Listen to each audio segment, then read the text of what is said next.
Geger, Sarwenda Tan minta Ruben Onsu agar dilakukan audit kesehatan dirinya.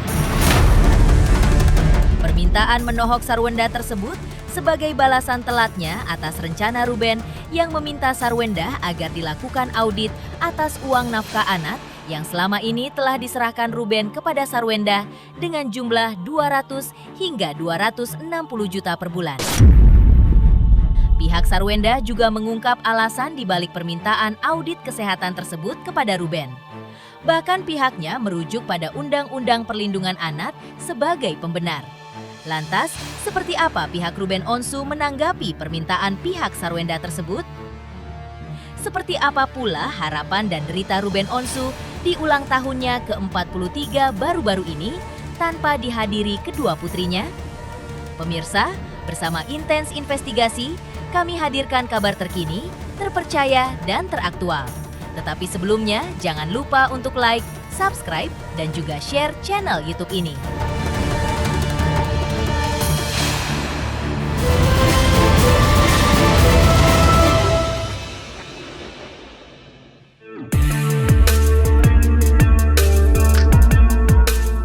Pasca gagal proses mediasi antara Ruben Onsu versus Sarwenda Tan terkait gugatan hak asuh anak di Pengadilan Negeri Jakarta Selatan kemarin, pihak Sarwenda meminta kepada Ruben Onsu agar dilakukan audit kesehatan.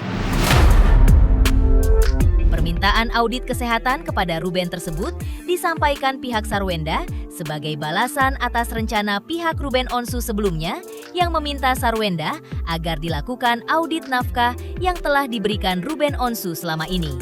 Pihak Sarwenda menjelaskan bahwa permintaan audit kesehatan ini bertujuan untuk kepentingan kedua anak mereka.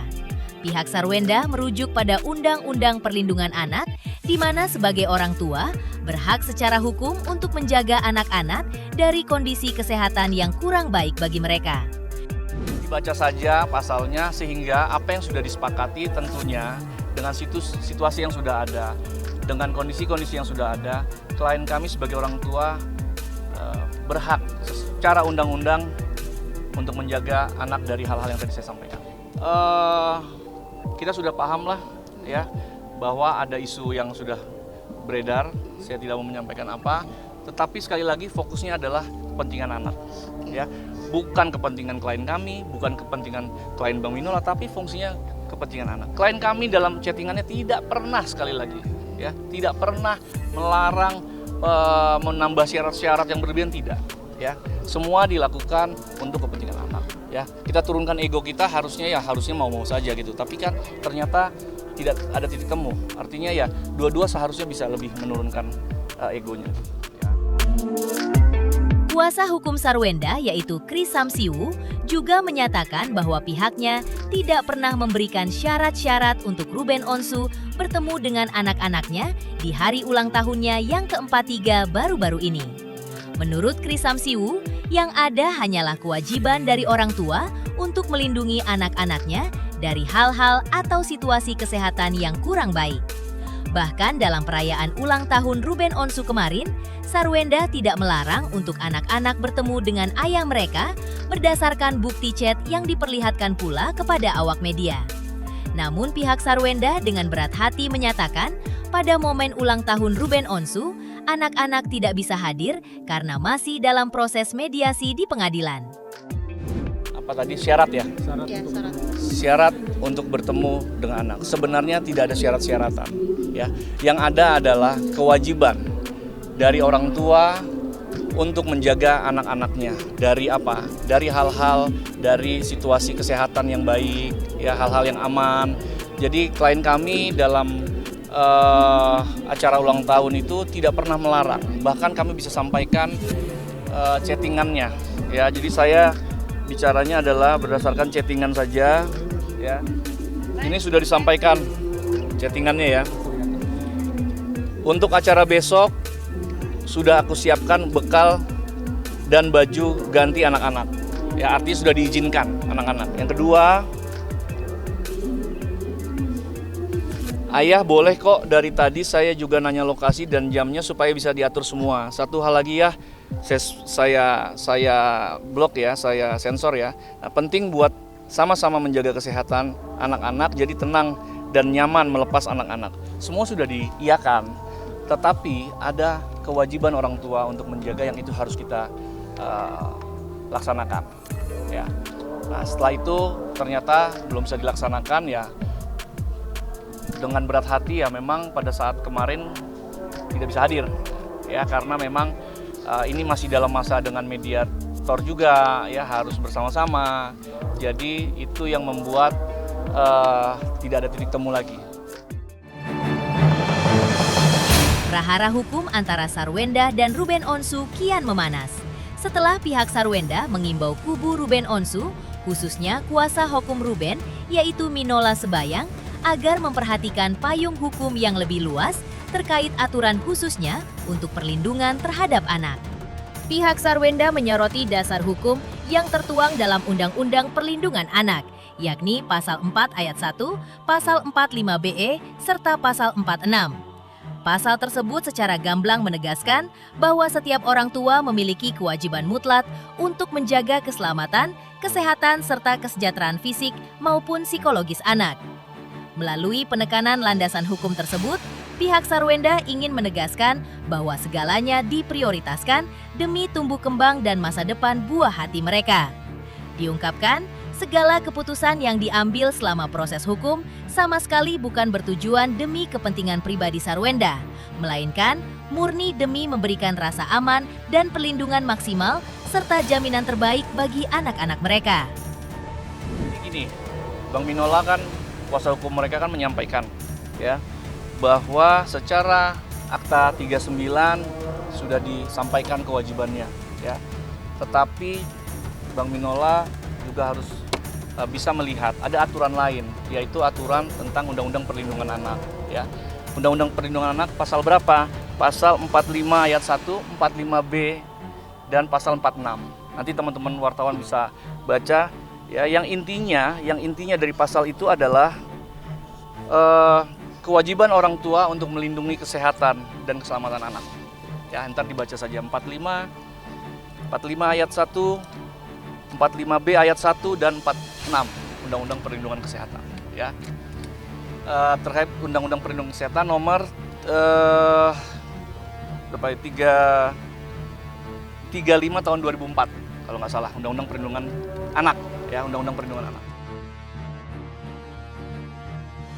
Pihak Sarwenda juga menyampaikan tanggapannya terkait rencana pihak Ruben Onsu untuk melakukan audit terhadap penggunaan uang nafkah anak yang sebelumnya telah diberikan Ruben Onsu kepada Sarwenda.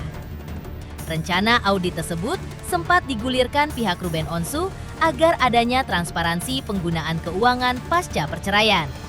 Menanggapi hal itu, pihak Sarwenda mengungkapkan bahwa seluruh uang yang selama ini disalurkan Ruben kepada Sarwenda murni digunakan untuk membiayai pemeliharaan, fasilitas tumbuh kembang, hingga kebutuhan pendidikan terbaik bagi anak-anak mereka.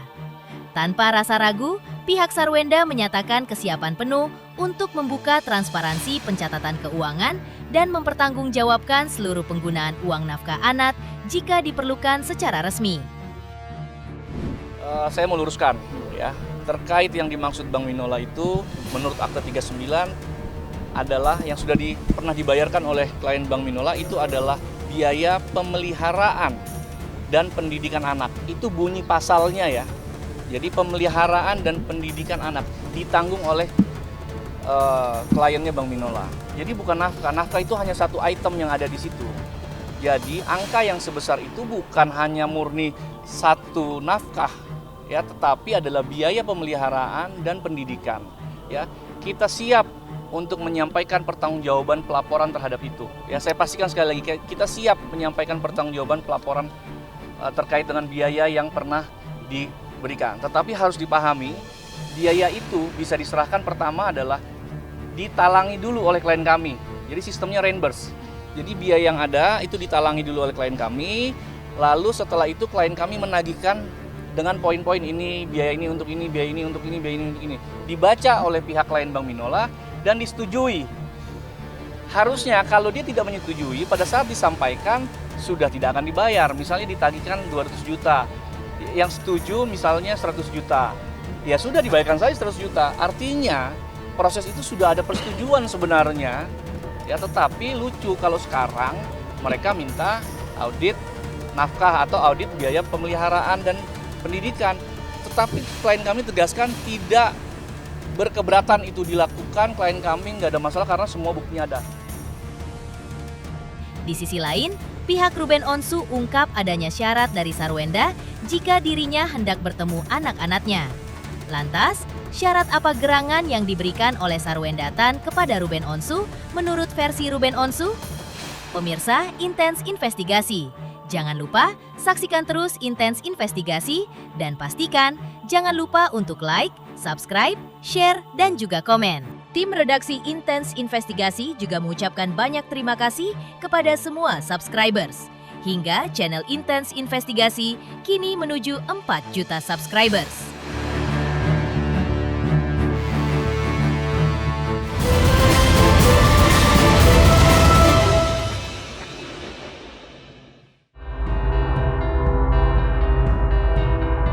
Pihak Ruben Onsu menjawab salah satu alasan gagalnya proses mediasi dengan Sarwenda. Menurut pihak Ruben melalui kuasa hukumnya Minola Sebayang, diungkapkan bahwa gagalnya mediasi lantaran adanya syarat terkait kesehatan dari kubu Sarwenda. Pihak Minola mempertanyakan kenapa syarat terkait kesehatan tersebut baru dimunculkan proses mediasi. Sedangkan dalam Akta 39 dulu tidak disinggung bahkan tidak ditungkan syarat kesehatan tersebut. Minola Sebayang juga mengatakan bahwa dari pihak kuasa hukum Sarwenda juga tidak ada usulan sebelumnya terkait apa yang dikhawatirkan oleh Sarwenda, khususnya masalah kesehatan Ruben. Minola juga menambahkan bahwa pasca perceraian pun Ruben masih bisa bertemu dengan anak-anaknya tanpa adanya syarat tersebut. Dalam hal ini Minola juga mengungkap, Ruben Onsu tidak sepakat untuk membuat perubahan itu dengan dicantumkannya syarat kesehatan tersebut. Lantaran masing-masing pihak bertahan dengan keyakinan dan pendiriannya, maka mediasi dinyatakan gagal. Karena itu, perkara hak asuh anak ini akan masuk dalam tahap persidangan. Kan penyakitnya apa? Loh, saya kan juga nggak menyebutkan penyakitnya apa. Ada saya sebut penyakit? Nggak ada. Saya kan cuma bilang bahwa kalau memang ada isu kesehatan, maka isu kesehatan itu harus dituangkan dalam akta. Ya, oke. Dia tidak menyebutkan, tapi dia memberikan clue seperti ini, Bang. Kita tidak perlu sebut lah, kan itu sudah beredar ketika di WA Ya chat yang udah, di itu loh, ya Bang. udah. Jadi saya juga bicara tentang kesehatan. Apapun penyakitnya, kalau misalnya memang ada penyakit yang kita khawatirkan itu akan membahayakan anak-anak, dan karena peristiwa itu terjadi dalam perkawinan, harusnya ketika bercerai diatur nggak dalam akta itu perjanjian? Logika saja kita diatur nggak? Diatur. Kalau memang dia begitu cemas dan khawatirnya, ada kata-kata 2-3 hari berkumpul dengan ayahnya dan dia cemasnya seperti hari ini, dia minta nggak ada syarat itu dalam perjanjian, harusnya diminta. Kalaupun tidak ingin dicantumkan penyakitnya, dia harusnya ngomong sama saya, kuasa hukumnya harus ngomong sama saya, Bang bagaimana, ada kondisi klien saya seperti ini, dia mau seperti ini. Pasti saya akan mengusulkan ada kata-kata dengan syarat-syarat yang ditentukan di kemudian hari, bisa. Dengan syarat-syarat masing-masing pihak dalam keadaan yang sehat walafiat, bisa. Karena flu juga akan memberikan penularan. Nah, tapi kan ini tidak pernah ada isu itu. Dan setelah perceraian pun, Ruben masih bisa bertemu dan berkumpul bersama dengan anak-anaknya tanpa syarat. Saya tidak tahu apa pertimbangannya, tapi yang saya tahu adalah apa yang tertuang dalam aturan. Ya. Kalau memang yang tertuang dalam Akta 39 itu adalah seperti itu, maka marilah kita mentaati hal-hal yang seperti itu. Kecuali masing-masing pihak sepakat untuk merubah. Masalahnya kan Ruben tidak sepakat untuk membuat perubahan itu dengan dicantumkan syarat. Masa ayah mau bertemu anaknya itu adalah pakai syarat? Kan itu pertanyaannya. Nah, jadi oleh karena masing-masing pihak bertahan dengan keyakinan mereka masing-masing, maka tentu tidak bisa didamaikan. Mediasi ini harus dinyatakan gagal. Oh iya, karena begitu mediasi ini gagal, maka sidang berikutnya adalah sidang di perkara pokok dengan majelis hakim yang sudah ditunjuk untuk menangani perkara ini. Selain itu, pihak Ruben Onsu juga mempertanyakan kewajaran tuntutan pihaknya untuk dilakukan audit atas nafkah anak yang sudah diserahkan Ruben Onsu selama ini. Namun, pihak Ruben Onsu juga mempertanyakan kewajaran serta relevansi dari tuntutan audit kesehatan yang dialamatkan kepadanya dari pihak Sarwenda. Kuasa hukum Ruben yaitu Minola Sebayang menilai bahwa permintaan audit tersebut terkesan tidak berimbang. Namun, pihak Ruben Onsu merasa aneh ketika akses kliennya untuk bertemu dengan anak-anaknya belum terrealisasi secara penuh. Tetapi pihak Sarwenda justru sudah melayangkan syarat dilakukan audit kesehatan. Bagi pihak Ruben, sebuah audit baru relevan jika ada HAT atau pelaksanaan kegiatan yang sudah berjalan. Menurutnya, jika bertemu dengan anak saja masih dipersulit, lantas hal apa yang sebenarnya hendak diaudit? Minola menyampaikan bahwa Ruben sama sekali tidak takut menghadapi tudingan terkait kondisi kesehatan fisiknya. Bahkan, demi menangkis berbagai spekulasi liar dan membuktikan iktikat baiknya sebagai seorang ayah, Ruben Onsu mengaku siap dan berani untuk menunjukkan secara transparan seluruh bukti rekam medis serta hasil tes kesehatannya kepada pihak yang terkait nantinya. Ketemu anak aja belum?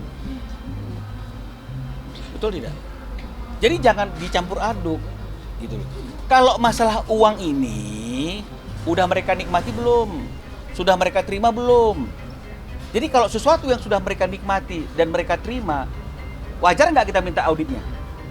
Tapi kalau sesuatu yang belum kita terima, apa yang mau diaudit? Selama ini ketika anak-anak bertemu, ada nggak riwayat yang mereka bisa buktikan?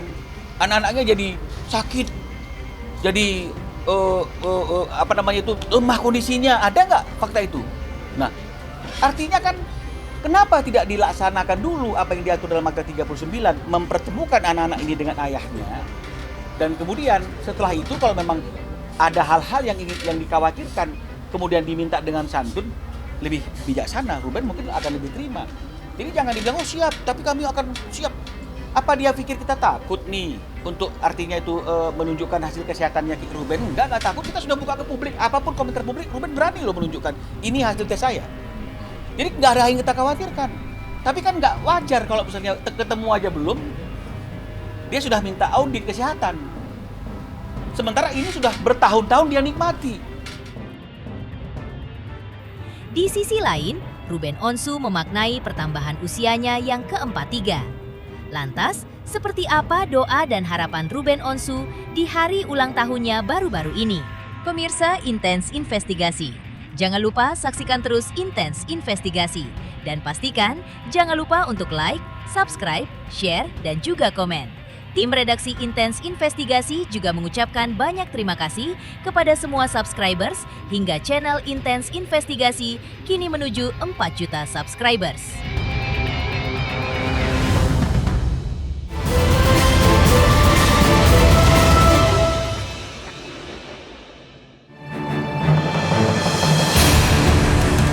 Diketahui Ruben Onsu baru saja berulang tahun yang ke-43.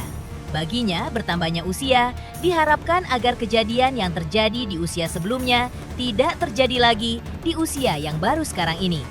Ruben pun berharap menjadi manusia yang lebih baik lagi. Namun di hari ulang tahunnya yang jatuh pada tanggal 15 Agustus lalu, Ruben tidak mengharapkan kado mewah, tapi terkabulnya harapan dan doanya. Ya, Ruben rupanya masih terus memendam rindu yang begitu dalam untuk bisa segera berkumpul bersama buah hati tercintanya. Ya, bertambahnya usia, mengingat hal yang tidak baik di usia yang kemarin ini nggak dibawa, tapi di usia yang sekarang ini ya mudah-mudahan jauh lebih baik lagi. Dan banyak hal yang dilewati gitu, jadi di usia 43 tahun sekarang ingin menjadi orang yang lebih baik lagi gitu. Udah itu aja sih doanya. Mungkin memberikan kado gitu. Udah, anak-anak udah ngucap. Hadiahnya apa? Nggak usah lah, udah hadiah-hadiah juga. Nggak usah Ulang tahunnya itu, kesekian masa masih bicara hadiah-hadiah hadiah, ya. Ini kan ada dapat hadiah kan kalau ada apa? dapat kado dari anak kok intinya kok. Yang paling penting mah doa sih, nggak tungguin itu ya sih. Tungguinnya adalah bisa bersama mereka aja. Gitu sih. Ya.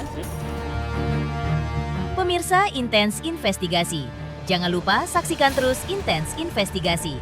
Dan pastikan jangan lupa untuk like, subscribe, share, dan juga komen. Tim redaksi Intens Investigasi juga mengucapkan banyak terima kasih kepada semua subscribers hingga channel Intens Investigasi kini menuju 4 juta subscribers.